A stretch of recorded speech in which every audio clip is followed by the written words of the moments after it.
ये काम परमात्मा का है, परमात्मा जाने। एक वैद्य की सत्य कहानी पर आधारित, जो कुदरत पर भरोसा करता है, वह कुदरत उसे कभी निराश नहीं होने देती। भगवान पर भरोसा, एक मोटिवेशनल स्टोरी। एक पुरानी सी इमारत में था वैद्य जी का मकान। पिछले हिस्से में रहते थे और अगले हिस्से में दवा खाना खोल रखा था। उनकी पत्नी की आदत थी कि दवा खाना खोलने से पहले उस दिन के लिए आवश्यक सामान एक चिट्ठी में लिखकर दे देती थी। वैद्य जी गद्दी पर बैठकर पहले भगवान का नाम लेते, फिर वह चिट्ठी खोलते। पत्नी ने जो बातें लिखी होती उनके भाव देखते, फिर उनका हिसाब करते, फिर परमात्मा से प्रार्थना करते कि हे भगवान, मैं केवल तेरे ही आदेश के अनुसार तेरी भक्ति छोड़कर यहाँ दुकानदारी के चक्कर में आ बैठा हूँ। वैद्य जी कभी अपने मुंह से किसी रोगी से फीस नहीं मांगते थे। कोई देता था, कोई नहीं देता था, किंतु एक बात निश्चित थी कि ज्यों ही उस दिन के आवश्यक सामान खरीदने योग्य पैसे पूरे हो जाते थे, उसके बाद वह किसी से भी दवा के पैसे नहीं लेते थे, चाहे रोगी कितना ही धनवान क्यों ना हो। एक दिन वैद्य जी ने दवा खाना खोला। गद्दी पर बैठकर परमात्मा का स्मरण करके पैसे का हिसाब लगाने के लिए आवश्यक सामान वाली चिट्ठी खोली, तो वह चिट्ठी को एकटक देखते ही रह गए। एक बार तो उनका मन भटक गया।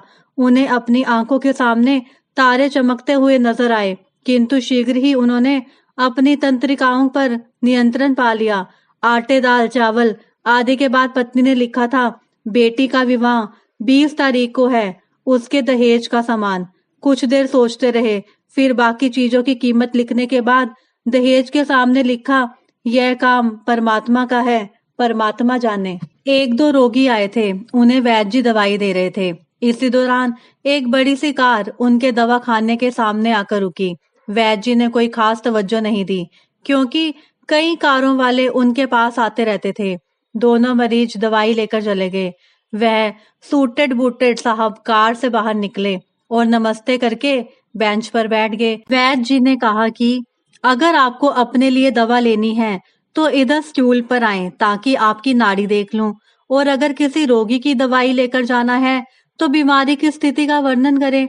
वह साहब कहने लगे, वैद्य जी, आपने मुझे पहचाना नहीं। मेरा नाम कृष्ण लाल है, लेकिन आप मुझे पहचान भी कैसे सकते हैं, क्योंकि मैं 15-16 साल बाद आपके दवाखाने पर आया हूँ। आपको पिछली मुलाकात का हाल सुनाता हूँ, फिर आपको सारी बात याद आ जाएगी। जब मैं पहली बार यहाँ आया था तो मैं खुद नहीं आया था, अपितु ईश्वर मुझे आपके पास ले आया था, क्योंकि ईश्वर ने मुझ पर कृपा की थी और वह मेरा घर आबाद करना चाहता था। हुआ इस तरह था कि मैं कार से अपने पैतृक घर जा रहा था। बिल्कुल आपके दवाखाने के सामने हमारी कार पंक्चर हो गई। ड्राइवर कार का पहिया उतारकर पंक्चर लगवाने चला गया। आपने देखा कि गर्मी में मैं कार के पास खड़ा था, तो आप मेरे पास आए और दवा खाने की ओर इशारा किया और कहा कि इधर आकर कुर्सी पर बैठ जाएं। अंधा क्या चाहे, 2 आंखें, और कुर्सी पर आकर बैठ गया। ड्राइवर ने कुछ ज्यादा ही देर लगा दी थी। एक छोटी सी बच्ची भी यहाँ आपकी मेज के पास खड़ी थी और बार बार कह रही थी, चलो ना बाबा, मुझे भूख लगी है। आप उससे कह रहे थे कि बेटी, थोड़ा धीरज धरो, चलते हैं। मैं यह सोचकर कि इतनी देर से आपके पास बैठा था और मेरे ही कारण आप खाना खाने भी नहीं जा रहे थे, मुझे कोई दवाई खरीद लेनी चाहिए, ताकि आप मेरे बैठने का भार महसूस ना करें। मैंने कहा, वैद्य जी, मैं पिछले 5 साल से इंग्लैंड में रहकर कारोबार कर रहा हूँ।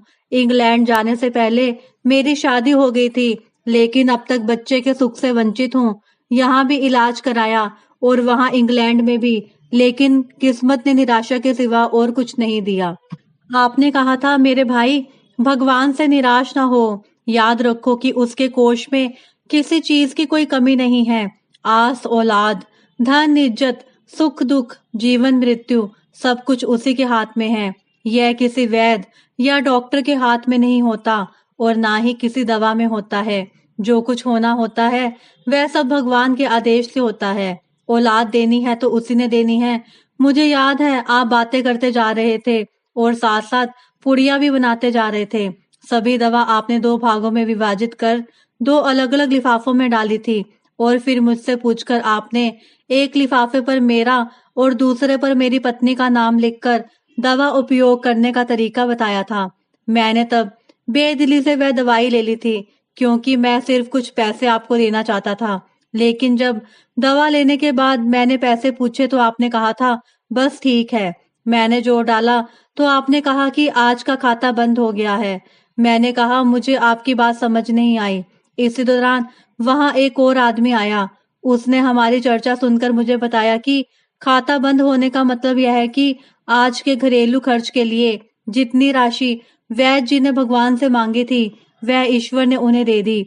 अधिक पैसे वे नहीं ले सकते। मैं कुछ हैरान हुआ और कुछ दिल में लज्जित भी कि मेरे विचार कितने निमन थे और यह सरल चित वैद्य कितना महान है। मैंने जब घर जाकर पत्नी को औषधि दिखाई और सारी बात बताई तो उसके मुंह से निकला, वो इंसान नहीं कोई देवता है और उसकी दी हुई दवा ही हमारे मन की मुराद पूरी करने का कारण बनेगी। आज मेरे घर में 2 फूल खिले हुए हैं। हम दोनों पति पत्नी हर समय आपके लिए प्रार्थना करते रहते हैं।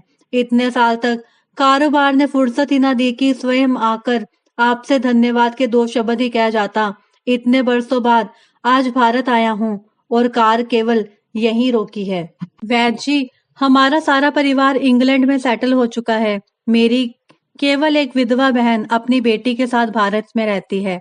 हमारी भांजी की शादी इस महीने की 21 तारीख को होनी है। ना जाने क्यों, जब जब मैं अपनी भांजी के भात के लिए कोई सामान खरीदता था, तो मेरी आंखों के सामने आपकी वह छोटी सी बेटी भी आ जाती थी और हर सामान मैं दोहरा खरीद लेता था। मैं आपके विचारों को जानता था कि संबत आप वह सामान ना ले, किंतु मुझे लगता था मेरी अपनी सगी भांजी के साथ जो चेहरा मुझे बार बार दिख रहा है, वह भी मेरी भांजी ही है। मुझे लगता था कि ईश्वर ने इस भांजी के विवाह में भी मुझे भात भरने की जिम्मेदारी दी है। वैद्य जी की आंखें आश्चर्य से खुली की खुली रह गई और बहुत धीमी आवाज में बोले, कृष्णलाल जी, आप जो कुछ कह रहे हैं, मुझे समझ नहीं आ रहा कि ईश्वर की यह क्या माया है। आप मेरी श्रीमती के हाथ की लिखी हुई यह चिट्ठी देखिए। और वैद्य जी ने चिट्ठी खोलकर कृष्णलाल जी को पकड़ा दी। वहां उपस्थित सभी यह देखकर हैरान रह गए कि दहेज का सामान के सामने लिखा हुआ था, यह काम परमात्मा का है, परमात्मा जाने। कामती सी आवाज में वैद्य जी बोले, कृष्णलाल जी, विश्वास कीजिए कि आज तक कभी ऐसा नहीं हुआ कि पत्नी ने चिट्ठी पर आवश्यकता लिखी हो और भगवान ने उसी दिन उसकी व्यवस्था ना कर दी हो। आपकी बातें सुनकर तो लगता है कि भगवान को पता होता है कि इस दिन मेरी श्रीमती क्या लिखने वाली है, अन्यथा आपसे इतने दिन पहले ही सामान खरीदना आरंभ ना करवा दिया होता परमात्मा ने। वाह भगवान वाह, तू महान है, तू दयावान है। मैं हैरान हूँ कि वह कैसे अपना रंग दिखाता है। वैद्य जी ने आगे कहा, संभाला है एक ही पाठ पढ़ा है कि सुबह परमात्मा का आभार करो, शाम को अच्छा दिन गुजरने का आभार करो, खाते समय उसका आभार करो, सोते समय उसका आभास करो। हरे कृष्णा। यदि आपको यह कहानी अच्छी लगी हो तो हमारे चैनल प्रभु के प्यारे को सब्सक्राइब करें, लाइक करें, इस वीडियो को अधिक से अधिक शेयर करें और जुड़े रहें हमारे साथ ऐसी ही मनोरंजक और प्रेरणादायक कहानियों के साथ। तब तक के लिए हरे कृष्णा। आपका दिन मंगलमय हो।